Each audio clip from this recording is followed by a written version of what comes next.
Hello, my name is Howard, and this is my presentation of the finals project.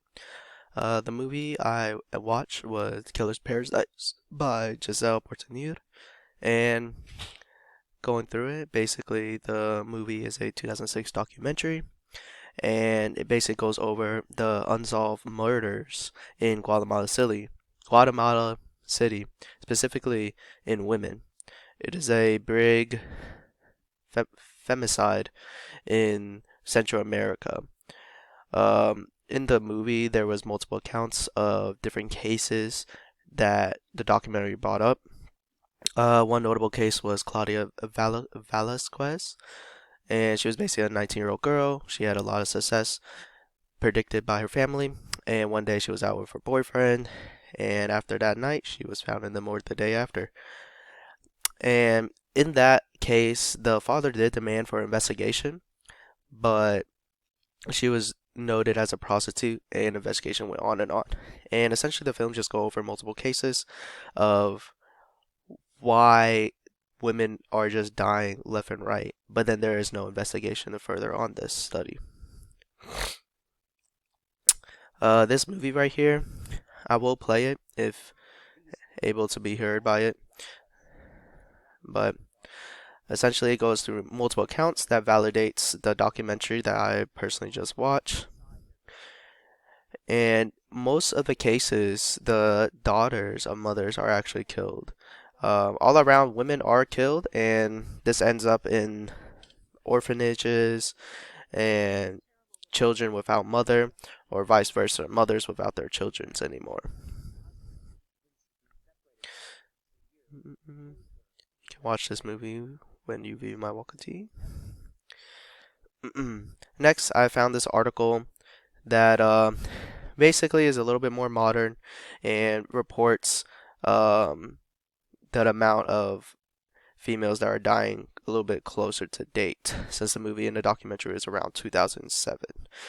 This article is more up to date around 2017 and it still hasn't changed as much. Death rates are still about the same. 500 females are killed between January 2017 and September. That is reported. That is statistically around 62 women per month.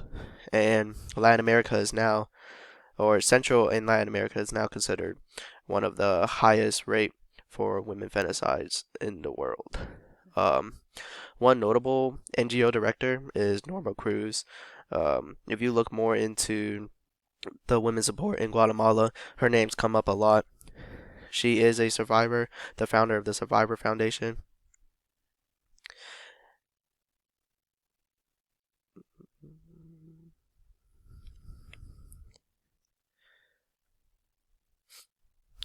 And next, I found this Twitter post, and this story is kind of astonishing to me. Essentially, last year on International Women's Day, or 2018, my bad, 41 girls were killed. I put that in quotation mark, killed in a fire in a care home in Guatemala. Um, Pictures here are basically going over the commencements, or people are honoring the death of those 41 girls. This ring of fire symbolizes the fact that they did die in a fire, and they also walked 41 meters, I believe. And then this is an article that basically goes a little bit more in depth about what happened. Um, The most notable fact is that there was actually police officers standing at the fire, not saying that these police officers had the ability to actually assist the girls in the care home, but they did not allow the door to be open. So in most cases, the fact that they deliberately stood there and let these girls die in the home without even the attempt of saving them or anything is what has brought the fact of this story being unrealistic. It took about 2 years for this story to be pushed into like trial and investigation for the fact that these police officers did not do anything. And then finally, and also importantly, there is multiple accounts of the issues in Guatemala of how women are being killed based on their gender, and now leaves these multiple centers for domestic violence support and child care support, education, and psychological guidance.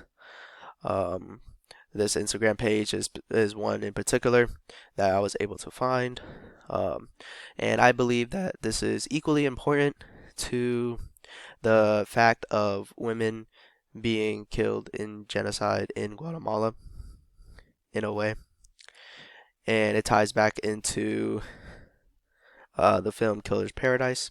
Also, I believe that murderers and everything derive from a root evil, and domestic violence definitely correlates with the facts of murders in Guatemala. And there's just another picture, and that'll be my post. Thank you.